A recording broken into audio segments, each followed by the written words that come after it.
This is 5 on your side at 6. Focused on you. Tonight, a man accused of keeping a woman's decomposing body in his bedroom for 6 days defends himself in court. Thanks for joining us. I'm Mike Bush. And I'm Ann Allred. Joseph Dejoie is accused of murdering Jackie Mitchell last year. But his attorneys say what happened was an accident. 5 on your side's Christine Byers was the only reporter in the courtroom this morning for opening statements in the gruesome case. Jackie Mitchell was the third woman police say Joseph Dejoie sexually assaulted, but the only one he killed. In opening statements Tuesday, St. Louis County prosecutors told jurors Dejoie gave Mitchell a fatal dose of fentanyl, sexually assaulted her, and kept her body in a rubber container in his bedroom. It happened here at this Maryland Heights apartment complex where Dejoie was living with his parents. No one was in court today to support Dejoie. About 36 members of Jackie's family were here in the courtroom gallery, and prosecutors warned them and the jury that they would be seeing very graphic photos as part of the evidence. Dejoie's defense attorneys told jurors his room was exceptionally cluttered and that Mitchell fell into the container and even laughed about it with Dejoie. When he woke up the next morning, they said Dejoie found Mitchell dead and freaked out. They said he drove her car around as she decomposed in his bedroom because she told him he could use her car. Police believe Mitchell died sometime between March 15th and March 20th, 2023. A seasoned detective who took the stand today said the smell of Mitchell's decomposing body was the worst he's ever experienced in his 16 years on the job. After news of Mitchell's disappearance and murder broke, 2 more women came forward to say Dejoie sexually assaulted them. Jurors heard from one of those women today who said Dejoie drugged her before raping her in May of 2022. The trial is expected to last throughout the week. In St. Louis County, Christine Byers, 5 on your side. Dejoie is facing 12 charges that include kidnapping, rape, and assault in addition to Mitchell's murder. If the jury finds him guilty, the jury will recommend a sentence to the judge. The Supreme Court could soon decide the fate of the most commonly used abortion pill in America, and a Missouri senator's wife is arguing against it. Women have had regular access to the popular abortion drug since 2000, but a group of religious doctors sued the FDA when it expanded mail-order abortion pills. Our political editor, Mark Maxwell, monitored the arguments at the High Court and has more for us tonight. Mark? Mike, this is the biggest abortion case to reach the Supreme Court since it struck down Roe versus Wade. Back then, you couldn't get this pill, mifepristone, in the mail. You can get it through your doctor. When abortion bans swept the nation, President Biden directed the FDA to start allowing women to order that pill in the mail. Aaron Hawley, who married Missouri Senator Josh Hawley, argued the FDA understated or underestimated the safety risks inherent in the abortion pill when it expanded its access. Data from the FDA says it's very rare, but sometimes a medically induced abortion ends where a surgeon may need to intervene and remove dead tissue that might otherwise pose a health risk. Hawley argued ER doctors who may object to or disagree with abortion should not have to treat a woman who comes in with those rare symptoms that present very much like they might in an early miscarriage. Government lawyers said that's no reason to sue the FDA, but that doctors can just take those conscience concerns directly to their own employer and easily resolve them. Aaron Hawley met the press just outside the Supreme Court after making her case.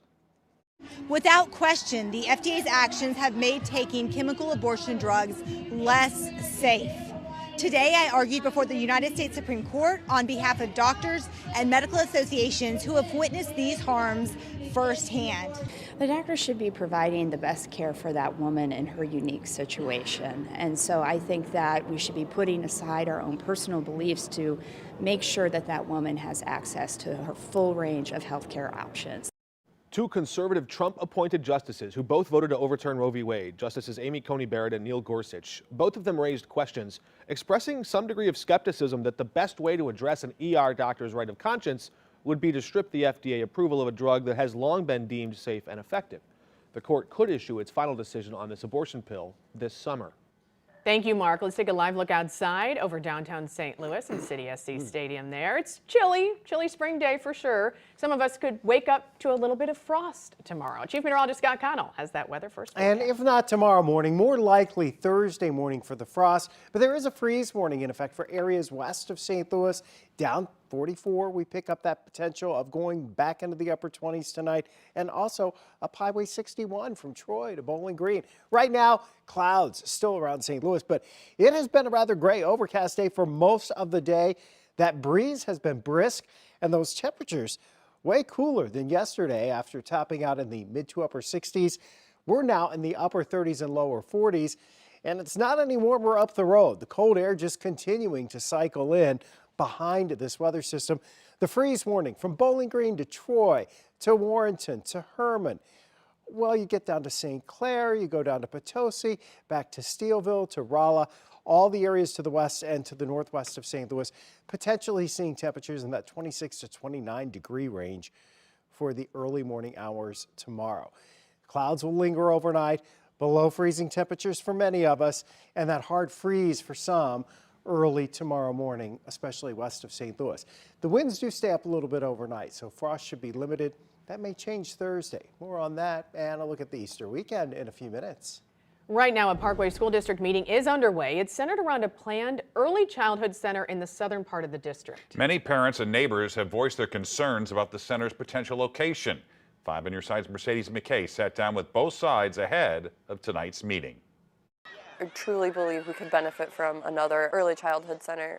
I could 100%. It's something that many working parents like Paige Royer would love to have nearby, but with kids at Southwest Middle and Wren Elementary, Royer knows firsthand the congestion on this road. The traffic now is horrendous. This would add 400 more cars a day to a one-way in, one-way out cul-de-sac. The Parkway School District wants to build a $32 million early childhood center in between the two schools. In addition, Royer fears could put kids in danger. I would never let my kids walk to school in this area. I've seen way too many close calls. It's not just Parkway School parents that are concerned about this. Even residents that live here on Wren Avenue, directly across from where this early childhood center would be built, are canvassing around the area and voicing their concerns. This sign is even up petitioning against the school construction. It's the traffic, it's the environmental, it's the mental health of the children. Children need to be outdoors. Tom Welker says if the center is built there, it would leave the kids with no recreational field. If the district truly needs another ECC, why can't they consider an alternate location? Elena Armorall, Parkway Early Learning Director, says the district is doing a traffic impact study and they're there to improve the green space, not take it away. We're here to be a good neighbor, right? We don't want conflict.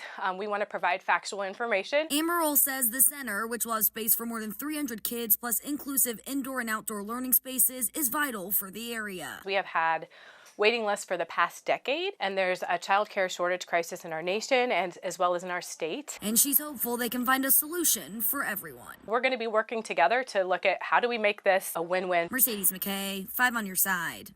The meeting runs until 7:30 tonight. Right now, the plan is for construction to start this summer or fall. The new center would be set to open in the fall of 2026. Coming up, a Jefferson County Sheriff's deputy puts a quick end to a violent crime spree. Who he says, though, is the real hero. Speaking of heroes, a Florissant woman is getting national recognition. Why it's coming 4 years after she saved her neighbor's life in a dog attack.